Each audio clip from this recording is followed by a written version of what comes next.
Yo, what's going on, guys? Welcome back to Progress Over Perfection, episode 3.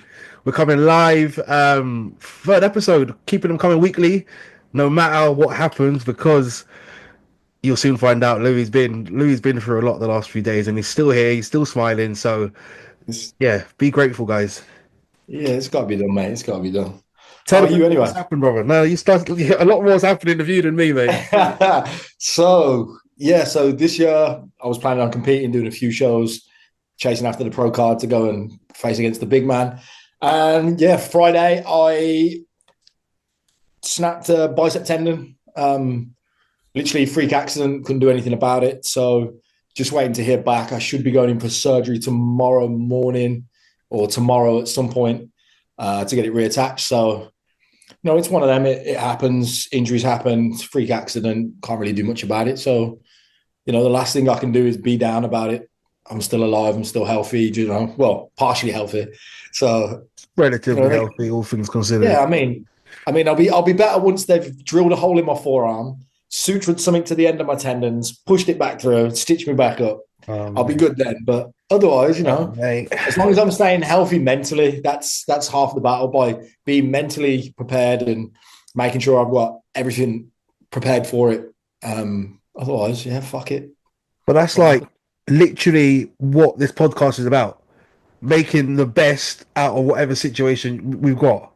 Quite simply, he's had his fucking bicep torn off his arm. I've messaged him on, was it Wednesday? Wednesday we were good, yeah. Wednesday. And And then then he's like, Friday you mentioned, and then I spoke to you on Friday. yeah, he's like, oh, I'm in the hospital, just casually. I'm like, what? And he's like, I've torn my fucking bicep. I don't think he even swore. He's just so calm. I was like, what's up with this guy? But yeah, we're still here. We're still doing the thing. He's still smiling.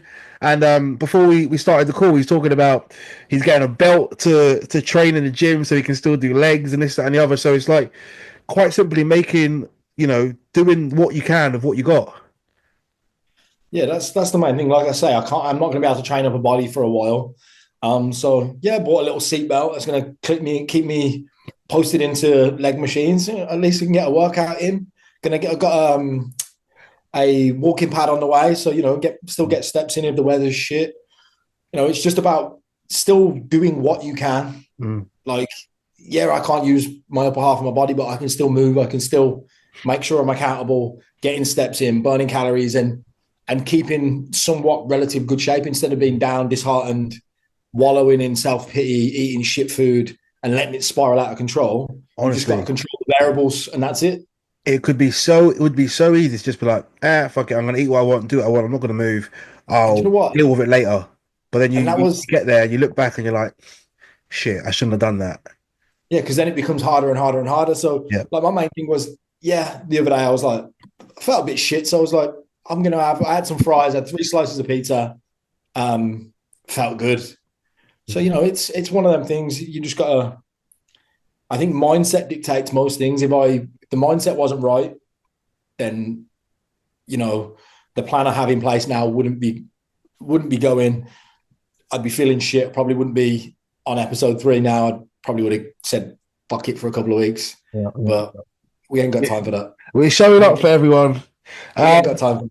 For but yeah, I think what I recommend, like just moving forward, what you said, like the walking pad.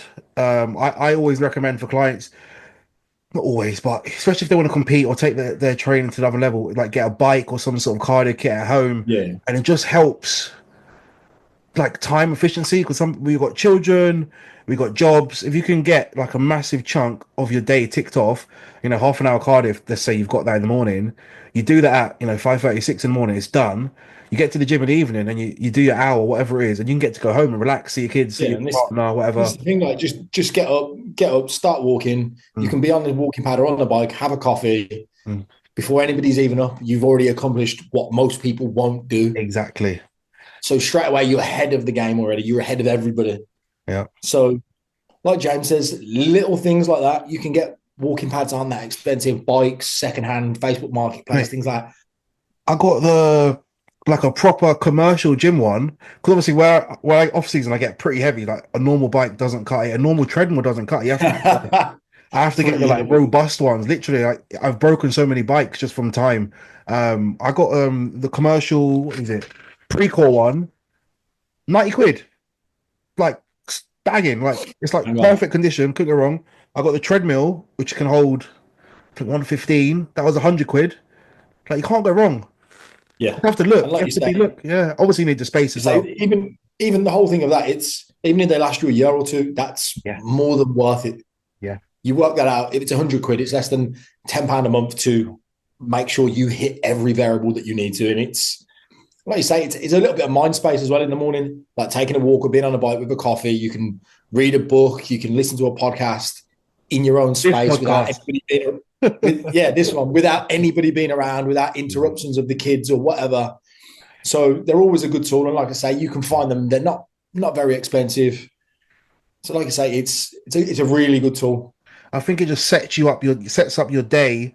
One, you got a massive box ticked, but like you said, that mindful activity to yourself, that routine, that sense of accomplishment so early kind of rolls into the rest of your day and you're a bit more Yeah, productive and stuff like that. So yeah, definitely. I agree with that. Like you I say, haven't you even end up being a lot more productive.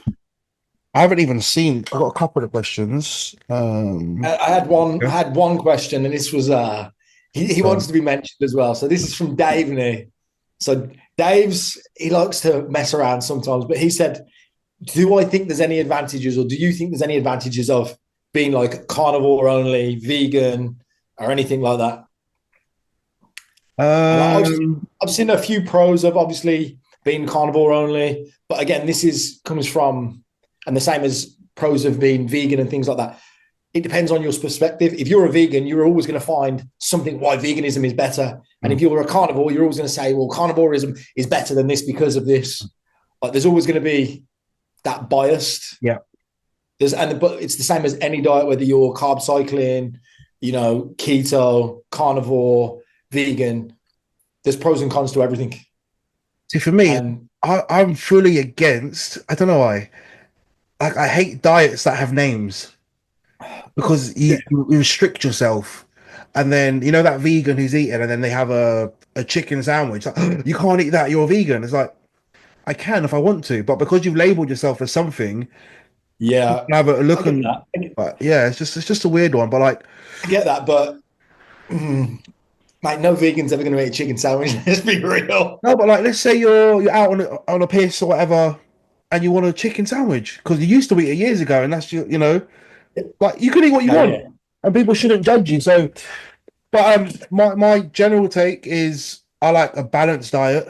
I like yeah. people to eat a bit of quote air quote shit because it often helps people not eat shit. Because when you eat, healthy and clean all the time, when you sacrifice, that little bit of chocolate or Going out with your partner, having a meal, yeah, or having Chinese takeaway or pizza or whatever, like you say, then you end up spiraling and doing it constantly. yeah, you end up like, oh fuck this diet. I'm going to eat what I want. I'm fed up with this. Who cares? So that 5 kilos, 10 kilos, whatever you've lost, it just comes back and more, rather than just having a bit of balance, having a bit of chocolate, having a bit of Chinese here and there. Have your weekly free meal. I know people like that conversation. Weekly free meal, like scratch that itch and then get back to it. And I find, if that's on a weekend, on Monday, Tuesday, Wednesday, or whatever it is, you can. It's not the best way to be, but it does get the job done. You can focus in on. Oh, I've got cravings today. Oh, I'll have it on the weekend. It's a few days. It's have it on the weekend. And yeah, it's not the best mindset, but if it gets the job done, I'm all for it. So there's your answer, Dave. But Dave also, his main one that he likes in his diet, he loves an old fashioned. He loves an old fashioned, the whiskey cocktail. Yeah, And I've said to him, like, you want that in your diet? I was like, just you're gonna have to, but it's gonna take a few calories. but you know what? But again, if you want to have a couple of old fashions on a weekend, just fucking have them. Yeah, yeah. I think I said last week, but yeah, I people who like to have a drink, I say just have it with your cheat meal, your free meal, your social meal, whatever people want to call it. Because when I say cheat meal, everyone's like, you don't call it that. I'm like, when I use the term, you know what I mean. But have a drink with your cheat meal, enjoy it, bang, get back to it. Someone actually mentioned one of my clients. I was talking to him in the gym the other day, and it was about he doesn't he hasn't worked with a coach before. He's been doing it for like 3 months, made loads of progress, and now he's like losing that love to drink. His missus likes to drink. She'll, oh, do you want to join me? And he doesn't, how do I put it? He doesn't have the desire to do it anymore. Yeah. And I think it's just down to like, you see your goals coming together.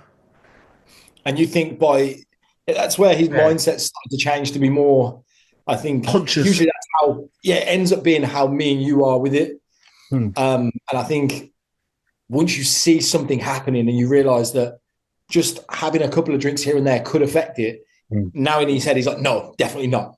Hmm. Whereas, like you say, if you're smart with it, you could still do it. But I think once you see the benefits of not doing it, Hmm. it becomes a rarity where you're actually like, do I really want to do it? I think because then you get to this point of alcohol is a funny one because you get to this point of moderation. So like with chocolate and stuff, moderation is great. You can still scratch the itch. But for me, it's like if I have what's my drink? A Copperberg or a rum and coke, whatever it is, I still feel exactly the same way. The drink's not fantastic. I could have had a Fanta Zero or whatever it is instead, and I'd be fine. So if I'm going to drink, I'd rather feel it and get pissed to a degree, or not drink at all. Do you know what I mean? Yeah. So then you want to go to excess. No, but I So you're mean, like, I'd rather so not do yeah, it unless I'm able to drink to like. yeah. I get what you mean because once you've had one, you're like, well, if I had it with rum and coke, I could just have the coke on its own if I didn't. Yeah, Yeah. I may as well not have the rum unless it's like cool. I don't know. The only time I really drink, if anyone's seen any of my videos or seen my stories, is obviously when I do shows. And I've been told I get through quite a bit of vodka, but for the diuretic effect, the mental relaxing effect, the ability to Hey, sleep. you're completely fine before shows. Like, you're a I get relaxed nerves, guy. mate. Do I get nerves as well? Right, no. In Denmark, you was not nervous. So backstory, me and No, James that met in one's Denmark. different. That's different because I wasn't supposed to be there. Yeah, but the whole point was you were still relaxed. That's Hey, considering no you one weren't knew I there, was you there. were relaxed. But yeah, we're not gonna go bodybuilding. But yeah, like I have a drink then, and other than that, it's literally like the Christmas period. That like, not the day, but like that 2 weeks of the world shutting down. I'd have a I few get that. drinks then, but other than that, I don't drink a fucking thing. I haven't had one Yeah, since Christmas, maybe New Year's. yeah, that's my thing. I'd usually Christmas or New Year, I'd usually have a one or two, or back in the day, it was more than that. Yeah. Oh, I remember My back in the birthday, day. I used to drink all the time, Yeah. vodka, whiskey, wine. But now it's a rarity. Now, if I do drink, I want a glass of red wine with a nice piece of steak, Oh, mate, you or come up in the world. That's not me. yeah, or here we go. This is my old man era kicking in and being Italian. That in the summer I would sit in my back garden, a glass of red wine and a cigar, and Oh, that's me. mate. And I can do that with one glass of wine. But then I'm like you. If I have one glass, I'm like I can have a bottle, and then one bottle turns into two or three. Yeah, so rather one does not have it, as in. Yeah. So then Oh, it's see, what's my go-to would be a Copperberg, a pizza, and back in the day, like what's match of the day? Like I'm sweet, literally sweet. Like that is me. Like I play football. I was playing semi-pro. You go to the game all day. You get home, shower up to yeah, the. By the time is yeah, you get your food. Maybe catch the last evening game or whatever it is. Bit of football and job done. Proper yeah. lad. Because I used to play ice hockey, so I used to finish hockey, Yeah. go and literally me and the boys would get back to the rink, go back to my house. I'd drink vodka on the rocks, and then it'd be fuck it, I'm Oh, going out. mate. You're Go proper. out, Vodka on go the out, and that'd rocks. be it. Vodka on, yeah. But I used to be like a vodka snob. I'd only drink certain vodkas and stuff like that because they're smoother, and I'd only drink vodka just plain vodka because of the calories. See, you're But looking at yeah, all of that, and I'm like in the shop in Tesco, like getting ready for a show. And I'm like, which one's the cheapest per meal? Like, I don't give a damn. we're so weird, bro. So weird. But what questions we Okay, got? I got one here. Had one here. Doo-doo-doo-doo. Are body fat is from my client Emma. Are body fat scales accurate, and should we use them to set body fat goals for health reasons? Obviously, it depends. Like the only real accurate way to do body fat is hydrostatic measuring, but that's scientific. If you're just going off the scales, they're a good indicator. Hmm. Nothing's ever going to be 100%. They're a good indicator because they're not going to tell you, how many kilos of water you've got, what your bone density is. So they're a good indicator, in my opinion. Yeah, I see it and I believe it. So like what I'd say is if you're going to use them, you compare that reading to that reading. So if you're at 20% today, and in 6 months' time you're at 15%, cool, you've lost a body fat, a percentage of body fat. Does it mean you're 15% body fat? Probably not. Um, But like we say, for an indicator, mm, if you, as long as you're using the same scale, then it's going yeah. to be consistent. And the same, Time of day, yeah, the same everything else. So time of you week. fasted in the morning, been to the toilet, no fluid Yeah. or all fluid, whatever it is, you're just consistent and your results are Make sure consistent. all the variables are the same every time you do it. Then you'll have the most consistent outcome that you Yeah. need really to realize body fat goals and everything like that. But for me, I am I'm all about pictures. Pictures don't lie. And same with the scales and the consistency. Try super hard, but try to get your pictures, checking pictures in the same spot, same lighting, same room, same camera angle to a certain degree, Yeah, and all those little bits and variables, because then it's better and easier to compare. Um, that's definitely my number one tool alongside body weight scales, but we're not going I don't think we've been there, but we're probably not going to go there today. That's a long yeah. conversation. Um, and what are your thoughts on like measuring body parts yourself? Do you know what I think?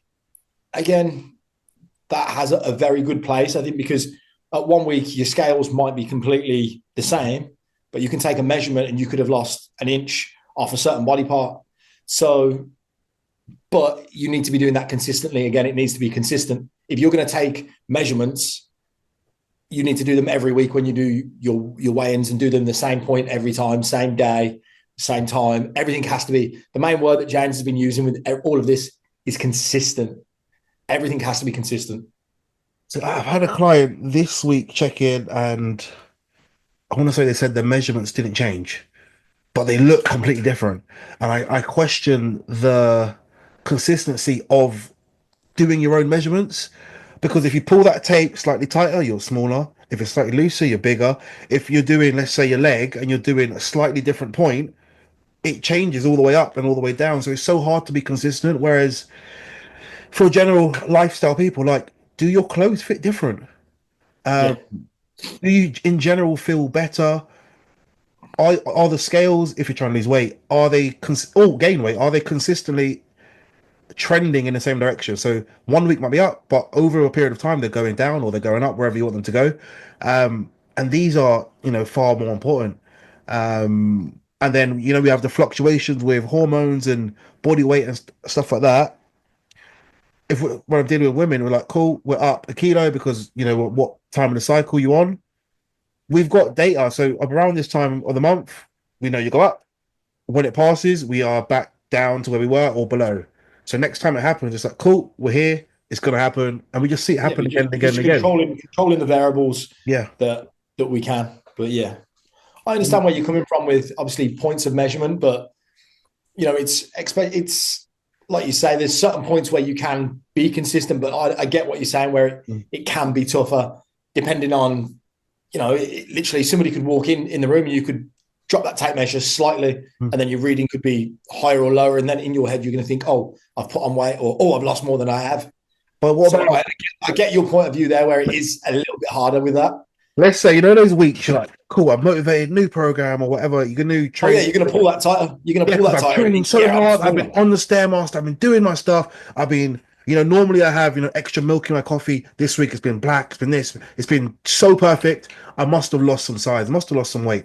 Like subconsciously, you're going to pull that thing more. Yeah, I was about to say You're the gonna, subconscious is going to kick in there. I want Like, to see that lower. When you see the scales, you're like, you expect it to be down and you're like moving it on the floor and you're like this, that, and the other. oh, That's not going to is it change. even? Yeah, but that's not going to change as much as being able to physically pull it in, Yeah, suck your tummy, whatever it is. So yeah, if you're consistent with it, it's a tool we can use. But again, I think visuals are king. And for yeah, lifestyle definitely. population, just like I had a client checking today, and she's like, "I feel better. I've got more energy. I'm sleeping better. My mood is better." I'm like the That's scales have fine. gone down as well, but that's beside the point. Who cares? Like Yeah, all of yeah. these Who things cares are about the so much scales? If better. you're feeling, who cares about the scale? If you're feeling that good, Yeah, we don't need to worry about the you don't scales. care. Yeah. Yeah, I Okay. like that. This is from Tracy. Can you count your gym cardio steps towards your daily step goal or keep separate? Again, that's down to your coach at the start and whether they say you want this many steps or this much cardio, or they want an overall for the whole day. Oh, maybe I've read it wrong. Can you count your gym cardio steps towards your? I read it Daily wrong step. first in my head. Yeah. So I try to have my clients do cardio not on the treadmill because of the step count. But again, Um, some smartwatches, whether you do like on a Stairmaster, treadmill, bike, it will still calculate steps. Mine But I doesn't. get, But yeah, some will think you're moving. Mine doesn't. but yeah, so you prefer with your guys to do gym cardio and then they have their step count. Yeah. But Yeah, ultimately, it doesn't matter too much as long as you're consistent of what you're doing. Because let's say you've got a 10K step goal and you've got 15 minutes cardio. That 15 minutes cardio you get 1,500 steps. So you're now doing 8,500 steps daily outside the gym. If we need to drive more body fat loss, we will have to either push your cardio up or push your steps up. So whatever it is, we're going to be doing more. yes. As long Either as you're way, consistent. the output's going to increase. Yeah. So So as long again, as you're consistent with tracking it the way you are, then it yeah, doesn't matter really. no, yeah, I agree with that totally. Like, because my whole thing is, when I do it with my guys, it's they have their gym cardio, and I'd like over this amount of steps for the day. So whether that includes your cardio or not, we just want the overall amount of steps completed in that day. Yeah, that's how I program it. She might have been asking me. She should have just asked me, but Well, now it's been asked. Now it's been answered. You're all good. exactly. Uh,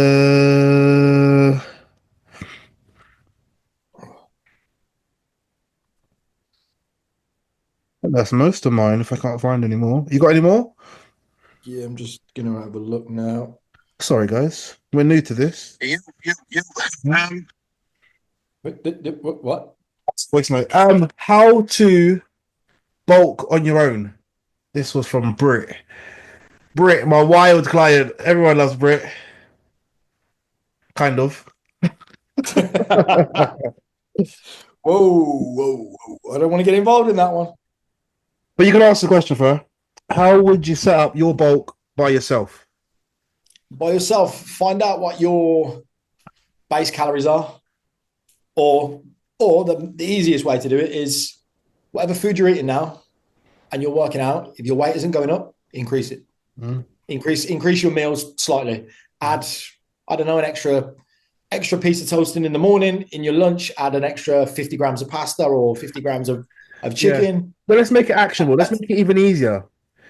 So you could just look at it as find your maintenance, make sure you're on enough protein, and then add 10% of calories. Yeah. So if you're on I'm going 2,000, you add like an extra 200. yeah. So my main thing is, let's say you don't calculate calories, you just know that you eat the same meals every day. You want to put more weight on, you just increase the size of your meals. But if obviously you do calculate how many grams of protein and everything like that, then like James said, find your base, make sure you're getting enough protein, increase by 10, 15%. Yeah, I would say. So let's turn it up a notch. So let's make it a bit more accurate. So whatever you're eating, you need to put it into MyFitnessPal, work out your macros. You need to make sure you're getting at least your body weight in kilos twice in protein. So if you're 50 kilo female, you want to get at least 100 grams of protein, just for numbers' sake. And then the rest of your calories can be made up with carbs and fats or whatever you choose to a degree. We're not going there either. Um, and then you kind of just want to make sure your protein stays at least at 100 grams. And then you want to increase your carbs and your fats or either or. And then you want to monitor for the next 5 to 7 days. Are you gaining weight or are you staying the same or are you losing weight? And then make further tweaks from there. Yeah. And then obviously, as your body weight goes up, you will have to change it around a little bit and play with it. Obviously, increase the protein and obviously fats and carbs to suit along with obviously your weight gain. I would say before you even get into that, back to basics, make sure you're fairly lean from starting. A lot of people, I remember back in the day, it's like, you know, good size, yeah, I can like build some muscle, but people are like overweight, and it's like you're just going to end up getting fatter than you are. So get leaner if you're not already leaner, get leaner first, find your maintenance, and then grow from there. But while Agreed. you're growing and you're gaining, let's say, a pound a week, let's just say, make sure you're keeping body fat in a good spot. We're gaining a pound, we're gaining a pound, we're gaining a pound, great. But eventually, over a week, you gain 50 something pounds. Like that's a lot of weight to be gaining. So if Mhm. you get fluffy and you get all of this, then you need to It's pull literally back on fat. like we spoke about last week. Yeah.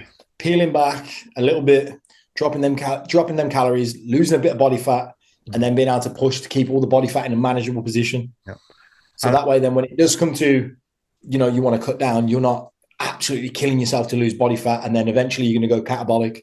Whereas if it's manageable, what's it's catabolic? catabolic is just eating into your muscle mass instead of when you've got no body fat, you start eating to the muscle mass, and then you lose overall weight instead of body fat. Yeah.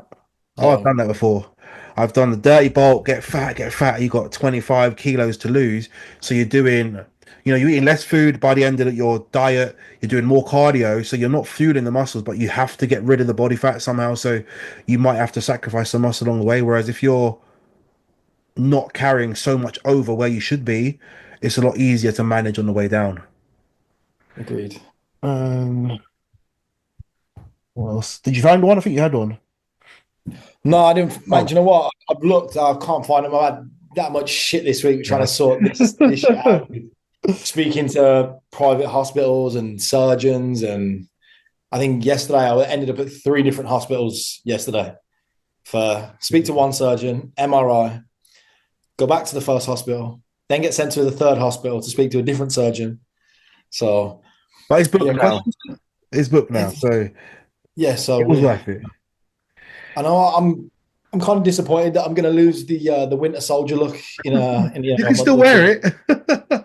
Yeah, but yeah, But yeah, back to that question, I think it's very important to make sure, what did they say, the 80-20 rule of whole foods, good yeah. food sources, because Nutrients. the more processed food gets, I know it's harder to bulk and you're trying to gain weight and you're trying to get the calories in, so you're going to eat calorie dense crap potentially. But if you skew digestion, you gain too much body fat too quickly, it's just counterproductive. Yeah, I Um, agree. So like you say, it's you can get like nutrient dense food. It's going to help you in the long run. Like the but it's healthier harder that to you eat. anticipate.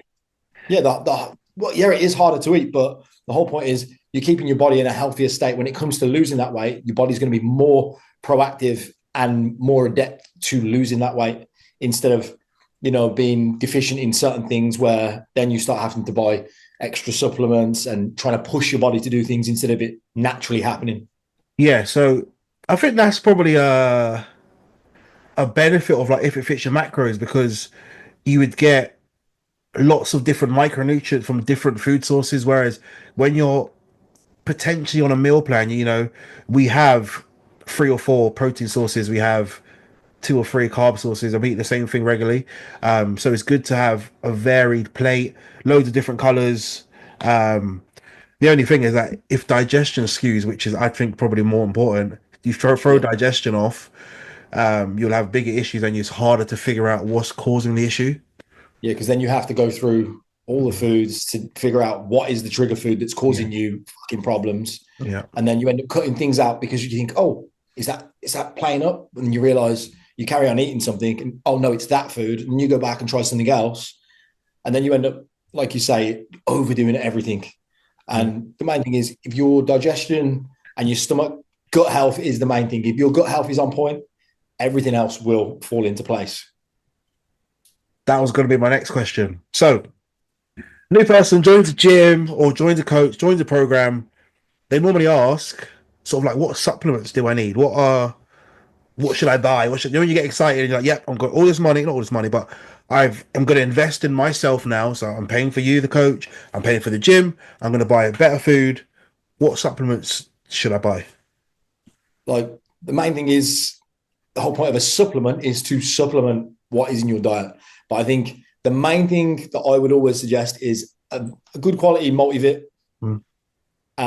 and vitamin D3 for definite Mm. is a must. Like they're my two definites. And then if people want more in-depth things, then obviously they'll speak to me about different issues, and then we can go from there. But for me, having a good multivit and having vitamin D3 is a must. What would you say? What are your go-tos? Normally someone who's joined is going to go to the gym, so creatine, got to chuck that in.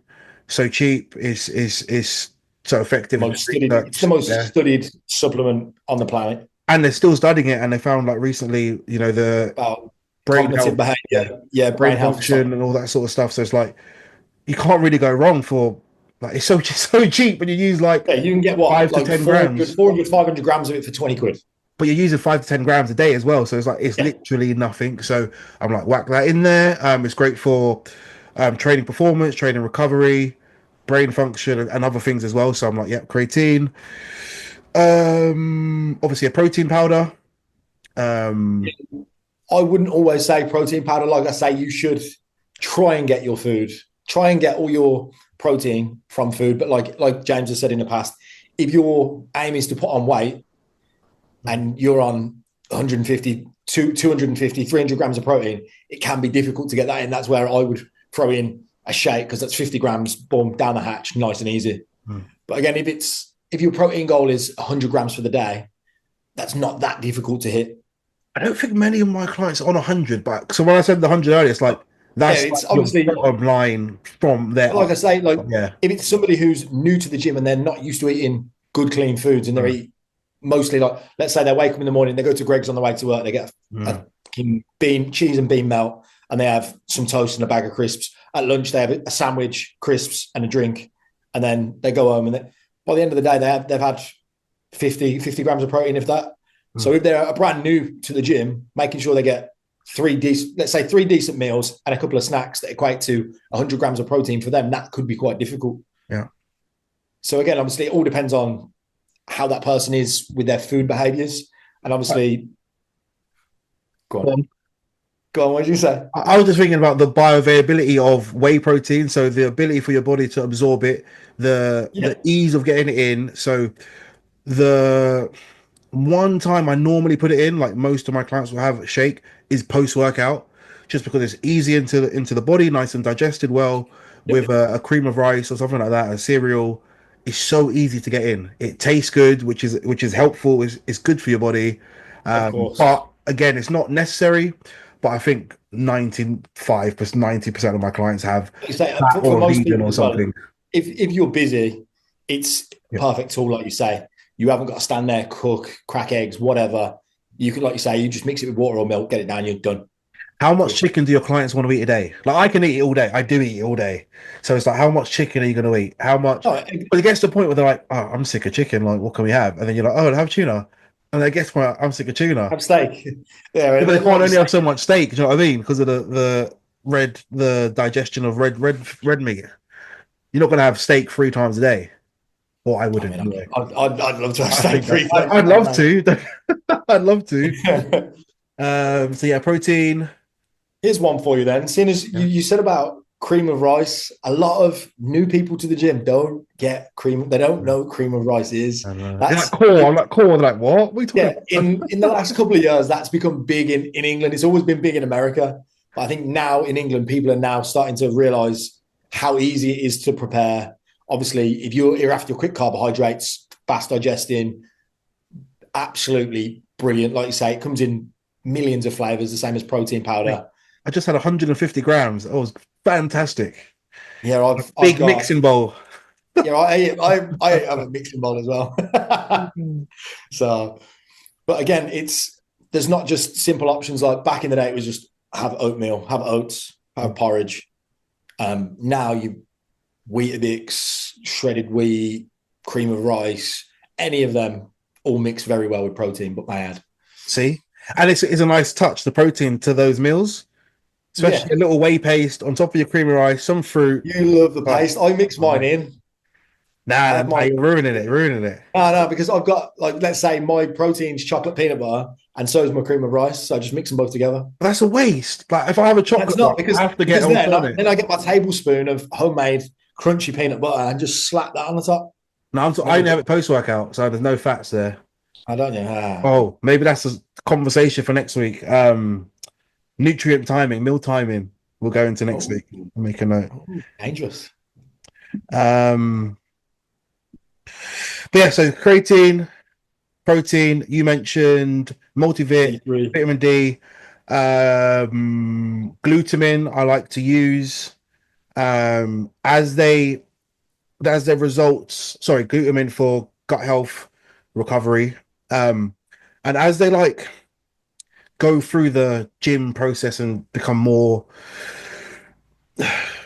into it, then I would like to increase like amino acids with salt. And at first I like salt. What do you mean salt? Like a Yeah, few grinds of salt to help get a pump and muscle contractions.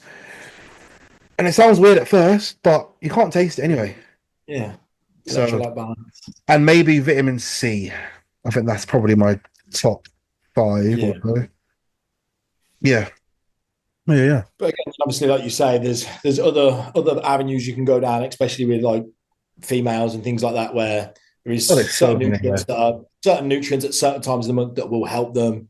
Yeah. Obviously, but that's a conversation for the next episode. There's also like sleep stuff as well. People need sleep, but I Yeah, always try to improve their like sleep routine first and foremost before supplementing. yeah, But like you kind of touched on before when you mentioned yours, it's like the actual technical way to do it would be to get a blood test, see where you're deficient, see what you need, rather than just putting things in. But really and truly, who's not many people are really going to do that. So I feel like that yeah, list of about five or six that we mentioned sort of covers all bases. yeah. And they're not General, overly, like you say, they're not overly too expensive either to have them. And most of the time, you'll get them. You'll buy one lot of everything, and that'll last you maybe a month to 6 weeks. yeah, So it's not a massive outlay for the benefits that you're going to get from it. yeah, yeah, yeah. Oh, omegas. See, if Amigas or yeah, I go with Amigas the or krill. krill oil. I Yeah, thought you'd go krill. You're see, you could tell he's upmarket with his wine, his cigars, and I'm like, I'm based on a cider. But yeah, there's no krill oil for me. Krill's supposed to be better, but it's definitely more expensive. So I just stick to my omegas and I'm good. I mean, if you go on like krill oil and Omega 369, it's slightly more expensive, but like you say, again, it's apples and pears. Mm. It's obviously, I think for me, my body reacts a lot better to having obviously krill rather than Omega 369. But for everyday person, you don't need to get krill oil. You can get whatever you prefer, Mm. whatever you can get hold of, the quickest, the cheapest. And you've got something going in to cover it, so Yeah. it's all good. But that is a wrap, guys. So make sure you subscribe, make sure you follow us on Instagram, and please get your questions in. DM us, Progress Over Perfection. Or even drop James a DM, drop me a DM with the questions. The more questions, the better. The more things that we can cover. If you want anything, you want a singular podcast about one particular thing, fire it in, and we'll get to it.